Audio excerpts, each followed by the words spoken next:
Hello learners, welcome to Unacademy. मेरा नाम प्रांजल सिंह है और आज हम और आप मिलकर बात करने वाले हैं हमारे देश के सबसे डिस्प्यूटेड टॉपिक्स में से एक रिजर्वेशन के बारे में। ये बात हम और आप दोनों बहुत अच्छे से जानते हैं कि हमारे देश में आए दिन ये चर्चा शुरू हो जाती है कि रिजर्वेशन सही है या गलत है, या हमारे देश में रिजर्वेशन के जो आफ्टर इफेक्ट्स हैं वो सही है या गलत है, एंड मोस्ट इंपॉर्टेंटली इस रिजर्वेशन को देने का तरीका सही है या गलत है। और ये बात हम और आप दोनों अच्छे से जानते हैं कि हमारे देश में अलग अलग हाई कोर्ट्स और हमारे देश की सुप्रीम कोर्ट हर महीने या दूसरे महीने में कोई ऐसा इंपॉर्टेंट फैसला रिजर्वेशन या उसके एप्लीकेशन से जुड़ा हुआ जरूर सुनाती है, जिसको लेके हमारे पूरे देश में चर्चा शुरू हो जाती है। और आज सुप्रीम कोर्ट ने एक ऐसा ही बड़ा ही अहम फैसला सुनाया है रिजर्वेशन के बारे में। लेकिन ये फैसला किस चीज के बारे में बात करता है?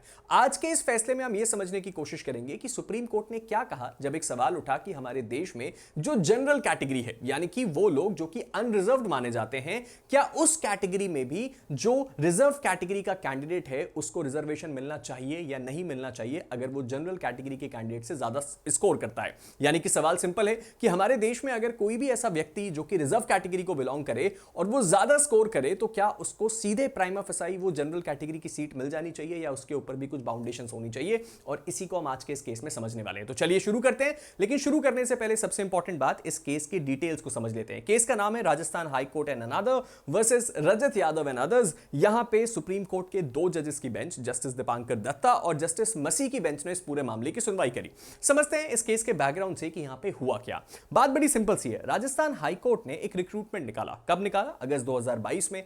कितने पद थे sir? 2756 post junior judicial assistant and clerk grade 2 के, यानी कि 2700 से भी ज्यादा पद निकाले गए इन दो भर्तियों के लिए। और सिलेक्शन प्रोसेस बड़ा सिंपल सा था। आपका एक जो है लिखने का एग्जाम, यानी कि जो लिखित एग्जाम है वो कंडक्ट करवाया जाएगा जो कि 300 मार्क्स का होगा, और उसके साथ ही साथ आपका टाइप राइटिंग टेस्ट होगा जो कि 100 मार्क्स का होगा। सिंपल प्रोसेस जो आप बहुत सारे अलग अलग जगहों पे ऐसे एग्जाम्स होते हुए देखते होंगे।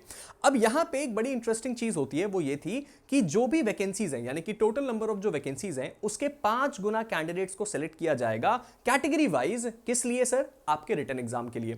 यानी कि जितने पद हैं उसमें जितने भी लोग आपका रिटन एग्जाम देने जाएंगे उसको मल्टीप्लाई बाय 5 कर दीजिए, तो हम बल्क में मल्टीप्लाई बाय 5 के लोगों को उठाएंगे, उनका रिटन एग्जाम कंडक्ट करवाएंगे और उसके बाद हम अपनी सिलेक्शन लिस्ट को जारी करेंगे।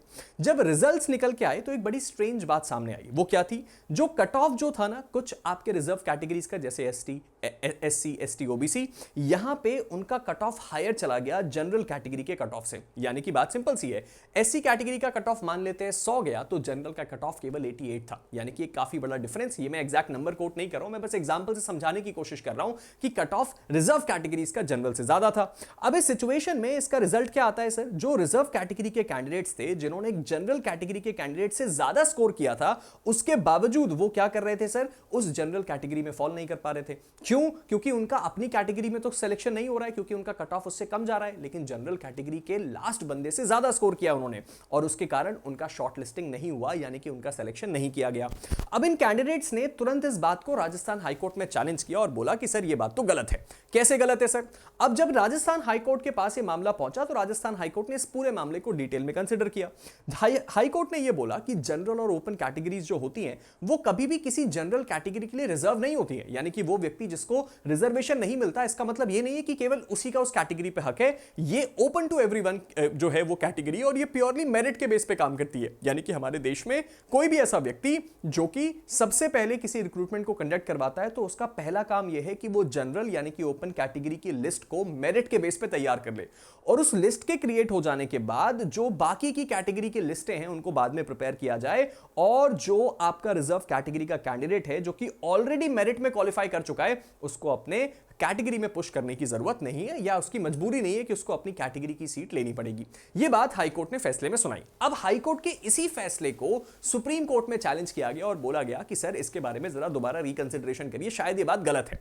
अब सुप्रीम कोर्ट ने यह बोला कि भाई देखो, ऐसा है, जनरल और ओपन कैटेगरी की जो सीटें हैं वो कोई रिजर्वेशन नहीं है, बल्कि एक मेरिटोरियस ब्लॉक है जिसके अंदर मेरिट के बेस पे लोगों का नाम लगाया जाता है। यह बात कहीं पे भी नहीं लिखी हुई है और यह बात कहीं पे भी प्रेसिडेंटेड नहीं है कि हमारे देश में जो भी व्यक्ति अनरिजर्व्ड होगा केवल वही जनरल कैटेगरी में फॉल कर सकता है। यानी कि एक ओपन टू ऑल कैंडिडेट की कैटेगरी है जिसमें व्यक्ति मेरिट के बेस पे आएगा और सिलेक्शन लेके जाएगा। अगर एक रिजर्व कैटेगरी का कैंडिडेट कभी भी जनरल कैटेगरी के कैंडिडेट से आउट परफॉर्म कर जाता है और उसने कोई भी कैटेगरी का बेनिफिट फॉर्म भरते वक्त नहीं लिया है, तो उस सिचुएशन में हम उस व्यक्ति को जनरल कैटेगरी में अलाउ करेंगे। यहां पे किसी भी व्यक्ति की कास्ट या कैटेगरी उसको कभी भी बार नहीं कर सकती कि वो अपनी कैटेगरी से माइग्रेट करके जनरल कैटेगरी में फॉल कर जाए। और अगर हम ऐसी चीजों को डिनाई करते हैं तो यह हमारे देश में बहुत सारे कॉन्स्टिट्यूशनल आर्टिकल्स और कॉन्स्टिट्यूशनल सेफगार्ड्स का वायलेशन होगा। और साथ ही साथ कोर्ट ने यह बोला कि देखिए, हम इस फैसले पे पहुंच रहे हैं दो इंपॉर्टेंट हमारे प्रेसिडेंट्स के द्वारा। सबसे पहला Indira Sahni versus union of India, जो कि एक बड़ा ही फेमस केस है, और दूसरा RK Sabharwal versus state of Punjab. इन दोनों केसेस पे रिलाई करते हुए सुप्रीम कोर्ट ने यह बोला कि सर देखो, इन दोनों केसेस ने क्लियरली ये बात हमें समझा दी थी कि एक रिजर्व कैटेगरी का कैंडिडेट जो कि इक्वल या हायर मेरिट रखता है, उसको कभी भी इक्वालिटी डिनाई नहीं करी जाएगी और जनरल कैटेगरी में अलाउ किया जाएगा, बशर्ते उसने कभी भी किसी रिजर्व कैटेगरी वाला जो बेनिफिट है, जो सेफगार्ड है, चाहे वो फॉर्म की फीस में आपका डिडक्शन हो या किसी भी और प्रकार का बेनिफिट अवेल ना किया हो। तो अल्टीमेटली सुप्रीम कोर्ट का फैसला क्या आता है सर? सुप्रीम कोर्ट की रूलिंग आती है कि सर इन अपील्स को डिसमिस किया जाता है। राजस्थान हाईकोर्ट ने जो फैसला दिया वो सही दिया, उसको अफर्म किया जाता है और साथ ही साथ ये हेल्ड किया जाता है कि रिजर्व कैटेगरी का कैंडिडेट जो जनरल के कट ऑफ से ऊपर जाएगा वो हमेशा ओपन कैटेगरी में माइग्रेट कर सकता है, एक ही कंडीशन के साथ कि उसने कोई भी बेनिफिट रिजर्व कैटेगरी वाला इससे पहले ना उठाया हो और open category open for all declare करी जाती है। यह था हमारा आज का केस जिसमें सुप्रीम कोर्ट ने बड़ा ही अहम फैसला सुनाया। अब आपको इस पूरे फैसले के बारे में क्या लगता है, आपका क्या ओपिनियन है, आप नीचे कमेंट सेक्शन में जरूर बताइएगा। लेकिन इससे पहले कि हम इस वीडियो को एंड करें, अगर अभी तक आपने मेरे टेलीग्राम चैनल प्रांजल सिंह अकेडमी को फॉलो नहीं किया तो उसको फॉलो कर लीजिए। मुझसे जुड़े हुए सारे अपडेट्स, इस क्लास की पीडीएफ और मेरी बाकी सभी क्लासेस की पीडीएफ, फ्री पीडीएफ आपको मेरे टेलीग्राम चैनल पर मिल जाएगी और वहां आप मुझसे डायरेक्टली बात करके अपने सारे डाउट्स भी पूछ सकते हैं। और अगर आप एक जुडिशरी एस्पिरेंट हैं तो मेरे पास आपके लिए गुड न्यूज है, क्योंकि अनअकैडमी इस वक्त आपको दे रहा है मात्र 9,499 में हमारे जुडिशरी के 1 साल का सब्सक्रिप्शन, जो अभी तक का लोएस्ट है। और इस सिचुएशन में ये ऑफर केवल जनवरी 5 तक वैलिड है, तो उसको मिस मत कीजिएगा। इसके लिए आप मेरे कोड PS का इस्तेमाल कर सकते हैं और इस ऑफर को अवेल करके अपनी जजशिप की जर्नी मेरे साथ शुरू कर सकते हैं। और अगर आप एक लर्नर हैं तो भी आप अगर अभी तक ऊना को ट्राई नहीं किया तो उसको भी ट्राई जरूर कीजिएगा, क्योंकि ये आपके इस प्रिपरेशन के गेम को पूरी तरह बदल सकती है। चाहे आपकी बहुत लंबी क्लासेस को शॉर्ट करना हो, आपके डाउट्स को सॉल्व करना हो और आपकी बाकी सारी प्रॉब्लम्स का हल करना हो। मिलते हैं आप सभी के साथ एक नई वीडियो में। आपके ओपिनियन का इंतजार मुझे नीचे कमेंट सेक्शन में जरूर रहेगा। तब तक के लिए guys, stay motivated and keep learning. Thank you and have a good day.